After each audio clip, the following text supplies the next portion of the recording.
تو ہماری صرف اور صرف ایک ہی پہچان ہے، اور وہ ہے کہ ہم سب مسلمان ہیں، اس کے بعد پاکستانی ہیں۔ وہ شناخت آج اب ہم آپ کو یہاں واپس لوٹانے آئے ہیں۔ All you students out there, آپ ہمارا فیوچر ہیں، آپ ہماری ہوپ ہیں۔ ہماری جنریشن کو کسی نے نہیں لیڈ کیا۔ ہم نے وداؤٹ نوئنگ اپنے سسٹم کو تباہ کرنے کی بھی کوشش کی، ہم نے وداؤٹ نوئنگ اپنے اسلامک کاز کو بہت ٹھیس پہنچائی، تھنکنگ کہ جو ویسٹ ہمیں دے رہا ہے اس سے بڑی سونے کی چڑیا کوئی نہیں ہو سکتی۔ جب یہ سوچتے ہیں کہ پاکستان نے ہمارے لیے کیا کیا ہے، یہ خیال آتا ہے کہ نہیں پاکستان نے کچھ نہیں کیا، لیکن یہ سوچیں کہ پاکستان ہے تو سب کچھ ہے، پاکستان نہیں تو کچھ بھی نہیں۔ اب یہ آپ کی ڈیوٹی ہے۔ بیچ میں بہت وقت ضائع ہو گیا اس بات میں کہ ہمارے بڑے اس پاکستان کو کیا بنانا چاہتے تھے، اس پاکستان کو ہم نے کس لیے حاصل کیا تھا، اس پاکستان کا مقصد کیا ہے۔ یہ پاکستان سیکولر ہونا چاہیے، ڈیموکریٹک ہونا چاہیے، ڈکٹیٹرشپ ہونی چاہیے، ڈیموکریسی ہو یہاں پر، یا کس قسم کا سیاسی نظام ہو، کس قسم کی عدلیہ ہو، کس قسم کا اکنامک ماڈل یہاں مسلط کیا جائے، کس قسم کا سوشل آرڈر اور نظام ہو یہاں پر۔ اس بحث میں امت کو پھنسا دیا، کنفیوز کر دیا پوری ملت کو۔ 63 سال گزر چکے ہیں، قوم کو یہ معلوم نہیں ہو رہا کہ ہم نے کس سمت جانا ہے۔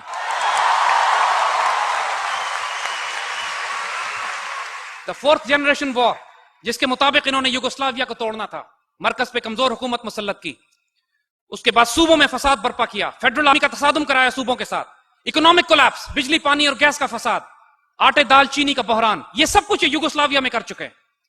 اور جب مکمل طور پر وہ ملک خانہ جنگی کا شکار ہو گیا، پھر نیٹو اپنی فوجیں داخل کر کے اس کے اندر ایک پیس ایگریمنٹ کرتی ہے، ڈیٹون پیس ایگریمنٹ، جس کے تحت یوگوسلاویا کو توڑ کر 6 چھوٹے چھوٹے ملکوں میں تقسیم کر دیا گیا۔ That's fourth generation warfare. اب پاکستان پر جو جنگ مسلط کی جا رہی ہے، that is the fourth generation war. اب یہ مسلمان ملت کو مزید چھوٹے چھوٹے ٹکڑوں میں کرنا چاہتے ہیں، اور مشرق اور مغرب کے کفر کی راہ میں اگر اللہ نے کوئی آخری چٹان قائم کی ہے تو یہ اللہ کے حکم سے یہ پاکستان کی ریاست ہے۔ آج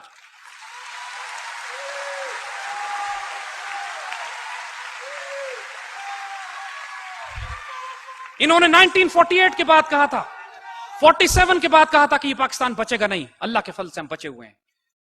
1971 کے بعد جب غداری سے انہوں نے ہمیں چوٹ لگائی، انہوں نے کہا پاکستان بچے گا نہیں، اللہ کے فضل سے ہم بچے ہوئے ہیں۔ جب ہم نے سوویت یونین سے ٹکر لی، دنیا نے کہا اب تو پاکستان بچے گا ہی نہیں، ہم ہیں وہ نہیں ہیں۔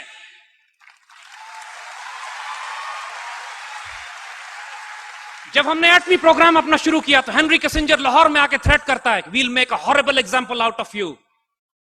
اللہ کے فضل سے we are still here and we'll make a horrible example out of you.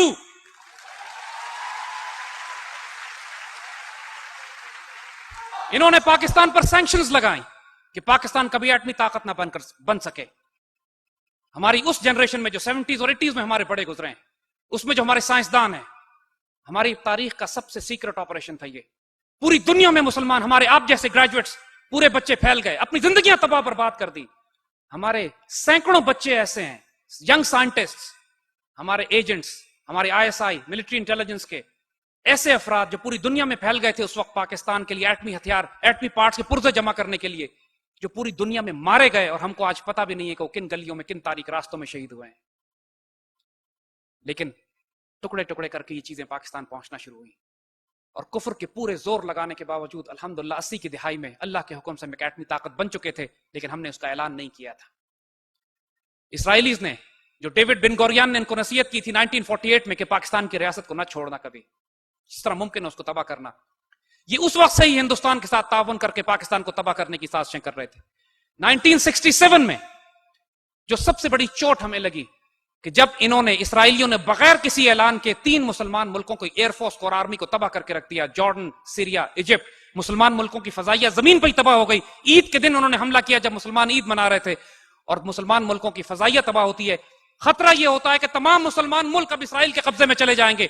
Pakistan air force سے مدد طلب کی جاتی ہے، پاک فضائیہ کے دستے جاتے ہیں، اور اللہ کے حکم سے ہم اسرائیلیوں کو مار کے گراتے ہیں وہاں پہ۔